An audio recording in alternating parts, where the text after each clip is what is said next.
വിൽപത്രം broker വയ്യാൻ വേണ്ടി village ഓഫീസിൽ കൊടുക്കുമ്പോൾ അത് എളുപ്പമുള്ള കാര്യമല്ല.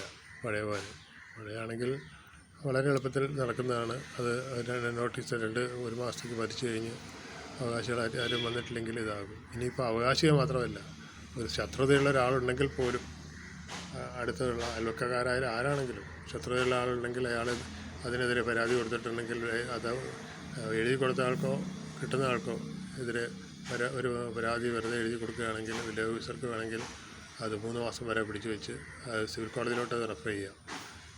കൊടുത്ത് 3 മാസത്തിനുള്ളിൽ അയാൾ അതിൻ്റെ കൂടുതൽ ഇതിൽ കോടതിയിൽ ചെന്നിട്ടില്ലെങ്കിൽ അത് തള്ളിപ്പോകും. ഇല്ലെങ്കിൽ ആ 3 മാസം വരെ അത് തടഞ്ഞു വയ്ക്കാം. വിദേശത്ത് നിന്ന് വരുന്നവരൊക്കെ ആണെങ്കിൽ അവർക്ക് അതിൽ ഏറ്റവും വിഷമമായിരിക്കും.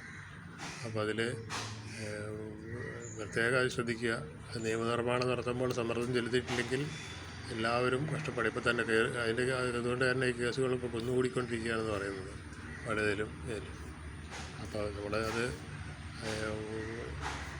ആർക്ക് വേണമെങ്കിലും കഷ്ടപ്പെടുത്താൻ പറ്റാത്ത ഒരു സ്ഥിതിയിലോട്ടൊക്കെ വന്നിരിക്കുന്നത്. പിന്നെ അത് കോടതിയിലോട്ട് വിട്ട് കഴിഞ്ഞാൽ വക്കീലിനെ വെച്ച് കേസ് വാദിച്ച് അതിൻ്റെ അയാൾ എന്തെങ്കിലും പരാതി എഴുതി കൊടുത്താൽ തീരുന്നവരെ അവിടെ കോടതിയിൽ കിടക്കും. ഇത് പ്രത്യേകം ശ്രദ്ധിക്കുക. അതിൻ്റെ നിയമനിർമ്മാണം ഇതിന് മുന്നേ ഞാൻ യൂട്യൂബിൽ ഉണ്ടായിരുന്നൊരു വക്കീൽ പറഞ്ഞു കേട്ടിട്ടുണ്ട്. അത് മനസ്സിലാക്കിയിട്ട് എല്ലാവരും സംഘടിച്ച് ഇതാക്കുക.